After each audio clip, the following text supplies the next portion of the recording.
맥도날드 아저씨로 항상 싱글벙글 웃는 모습으로 모두에게 기억되고 있는 배우 김명국 씨. 탤런트 김명국 씨로 알고 있지만 뜻밖에도 1983년 대학가요제 은상으로 데뷔한 가수 출신입니다. 대학가요제 은상까지 수상했지만 이후 연극배우로 주로 활동하다 맥도날드 CF를 통해서 맥도날드 아저씨로 유명해졌는데요. 맥도날드 광고 이후 각종 사극에서 활약하며 배우로서도 시청자들에게 얼굴을 알린 바 있죠. CF 속에서 아들과 다정한 모습을 선보여 많은 사람들이 실제 가정에서도 행복할 것이라고 생각할지 모르지만 현실은 그렇지 못했었습니다. 일반인에게는 무명 배우나 다름없던 김명국이 사람들에게 조금씩 알려져 생활고에서 벗어나기 시작할 무렵인 지난 2000년 3월 아들 주호가 3살째 되던 날 림프성 백혈병 진단을 받았는데 그때부터 17평 전세 아파트에 살면서도 김명국은 어떠한 배역이든 마다하지 않고 매달리는 등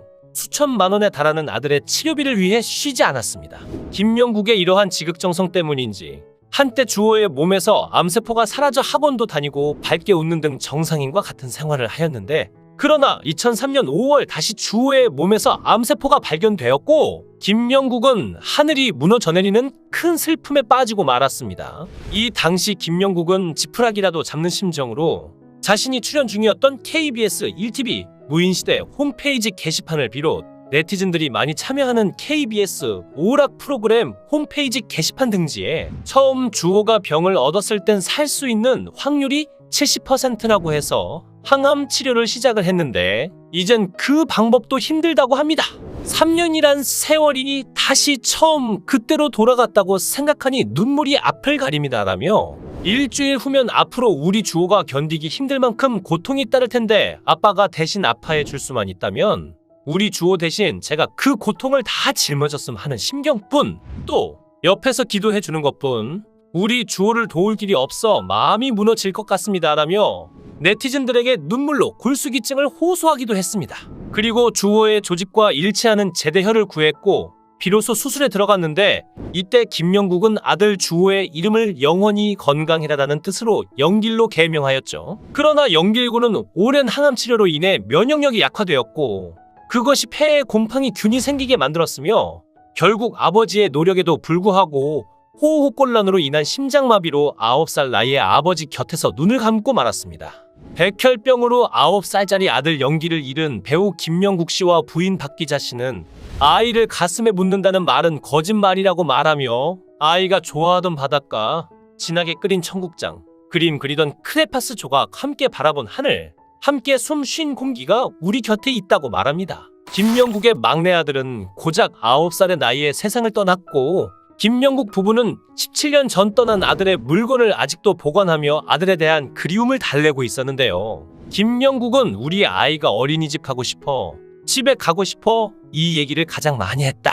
그 다음에는 여행 가고 싶다고 바다를 그렇게 보고 싶어 했다라며 아이들은 꼭 수의를 안 입혀도 되니까 화장하기 전에는 아이가 생전에 가장 좋아하는 옷을 입혀서 입관을 했고 인천 앞바다에 뿌려주었다라고 울먹였습니다. 김명국 씨와 박기자 씨는 동료 배우로 만났죠. 반지하 단칸방에서 신혼살림을 시작했는데 결혼 이듬해에 첫딸 소슬이가 태어났고 1997년 영길이가 태어나 남매를 둔 행복한 가정을 꾸렸습니다. 15년 동안 대학로에서 무대를 지키는 동안 김 씨는 막노동도 마다 않았고 아내는 생선대에 가리를 얻어다 찌개를 끓였지만 그 가난 속에서도 두 아이와 행복하기만 했었죠. 김명국 씨는 제가 광고에 나가면서 하루 아침에 유명해졌는데 가게가 막 피려고 하니 아들이 쓰러졌어요.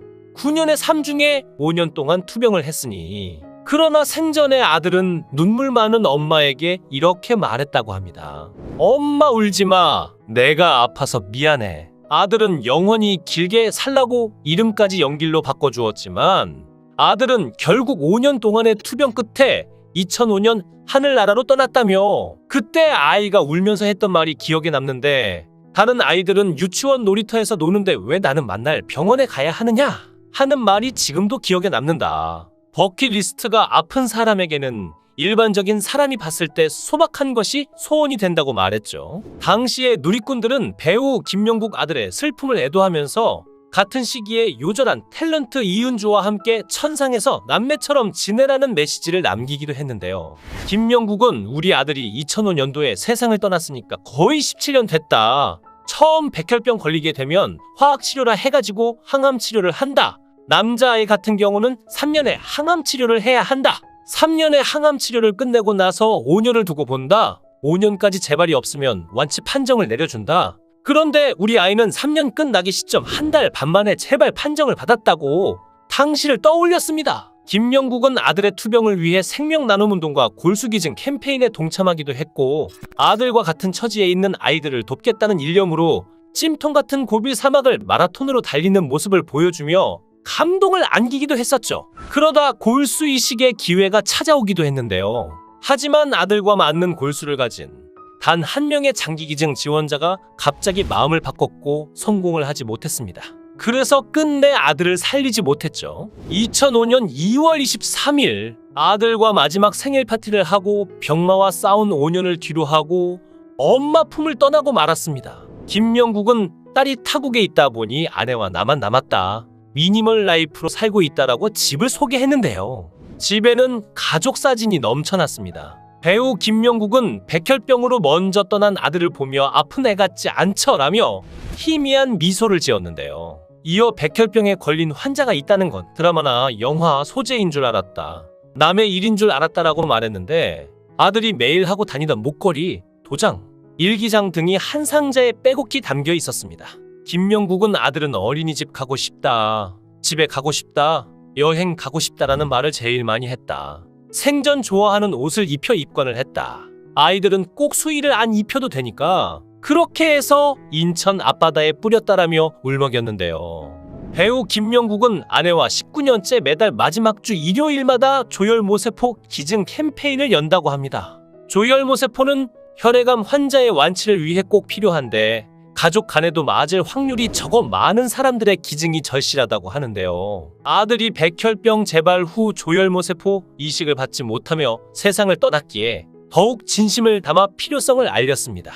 김명국은 재발 이후 병원에서 조혈모세포 이야기를 꺼냈는데 열흘이 지나도 잃지 않은 기증자가 나타나지 않는다고 하더라라고 당시를 설명해 안타까움을 더했죠. 아들을 언급하는 것에 대해서 저 사람 또 자식 파네 라는 얘기가 들릴까봐 겁도 나고 두렵기도 하다라는 속내도 전했는데요. 이어 내 의도는 전혀 그런 게 아니다. 저의 모든 활동은 환아들을 위해 하는 거다. 아들이 제게 준 유지라고 생각한다라고 힘주어 말했죠. 슬기로운 의사생활에서 조정석이 연기한 이익준의 모델 김동식 간담체외과 교수가 장기이식과 장기기증에 대해 설명했는데 작년 한 해에만 2136명, 하루 평균 5명 이상의 사람들이 장기기증을 기다리다가 사망했다고 합니다. 사실상 장기이식을 기다리는 환자들에게는 기증자가 나타났다는 것이 기적과도 같은데요. 우리나라에서는 장기기증을 필요로 하는 사람에 비해 기증자가 절대적으로 부족하기 때문입니다. 일반적으로 장기이식이 필요한 사람들은 국립장기이식관리기관에 등록하는데 이때 환자의 응급도에 따라 대기 순위가 정해지는데 간의 경우 멜드 점수가 중요한 척도가 된다고 합니다. 40점 만점인 멜드 점수가 30점만 넘어도 3개월 이내에 사망할 확률이 50%에 육박하는데 우리나라의 경우 35점 이하로는 웬만해선 전화 한 통 받을 수 없다고 하죠. 즉 죽기 직전이 되어야만 순번에 오를 수 있다는 말인데요. 하루 평균 5명 이상이 이식을 기다리다 사망하는 것이 우리나라의 현실입니다. 김명국은 지난 2019년 세상을 바꾸는 시간 15분에 출연해 아들의 죽음에 대해 언급한 바 있는데 당시 그는 제 꿈이 아들에게 통닭 사들고 군대 면회 가는 것이 꿈이었다. 제 곁에 아들이 없지만 전 한 달에 한 번 대학로 마로니에 공원에 나간다. 조혈모세포 기증 캠페인을 하기 위해서다라고 밝힌 바 있죠. 두 사람은 그 마음을 담아 내 아이는 천국의 아이입니다라는 책을 펴냈습니다. 연길이 투병하는 동안 김명국 씨는 무인시대 등 드라마에 출연하면서도 고비사막 마라톤에 출전하는 등 아들에게 용기를 줄 수 있는 일은 무엇이든 했었다고 하는데요. 이 부부가 되돌리고 싶지 않은 아픈 기억까지 낱낱이 책에 담아낸 이유는 두 가지라고 합니다. 먼저 인쇄를 모두 백혈병 어린이 돕기에 기부하고 또 하나는 백혈병 치료에서 가장 중요한 골수 기증에 대한 일반의 인식을 높이기 위해서죠. 아이가 투병을 할 때는 길 가는 아무나 붙잡고서라도 골수 검사를 부탁하고 싶을 정도였는데 골수 검사는 일반 혈액 검사나 마찬가지인데 우리나라에서는 아직도 많은 사람들이 너무 기피하는 게 마음 아프다고 합니다. 김명국 씨는 아이가 한창 투병을 하던 2년 전부터 전국을 돌며 거리에서 마임 공연을 해왔는데 아들은 세상을 떠났지만 그의 공연은 지금도 한 달에 한 번 마지막 일요일마다 빠짐없이 계속되고 있습니다. 아이가 유난히 아빠를 좋아했어요. 첫 공연 때는 엄마, 누나와 반드시 객석 앞자리에 와 앉았죠. 산을 임서 고도를 기다리며를 할 때 영길이가 동네 사람들에게까지 얼마나 아빠 자랑을 했는데요 라며 아들을 그리워했습니다. 책을 좀 많이 팔아서 돈 없어서 제대로 치료조차 못 받는 아이들을 돕고 싶다고 하는데요. 아들을 잃고도 오랫동안 골수 기증 캠페인을 펼친 것도 아픈 자녀를 둔 부모가 얼마나 힘든지 알기 때문이죠. 김명국 씨는 세월이 흘러도 여전히 아들과 비슷한 또래의 아이들을 보면 가슴이 먹먹해지고 시리다고 하는데요. 현재는 새로운 도전을 하고 있는데 젊은 이들을 응원하기 위해 힙합을 알리는 홍보대사로 활동 중이라 합니다. 아이에게 못다 준 사랑을 어른이 필요한 젊은이들에게 되돌려주고 있다고 하는데요. 비록 영길이는 돌아올 수 없는 길을 떠났지만 이 세상의 많은 어린 백혈병 환자들에게 희망을 주고자 고비 사막을 달렸던 김명국 씨의 아름다운 마음씨는 어린 환자들과 그들의 가족에게 커다란 불씨로 이어질 것입니다. 영상을 끝까지 시청해 주시고 귀한 시간 내주셔서 대단히 감사합니다. 구독, 좋아요 꼭 부탁드립니다. 더 좋은 영상으로 보답하겠습니다. 권행. 구독, 좋아요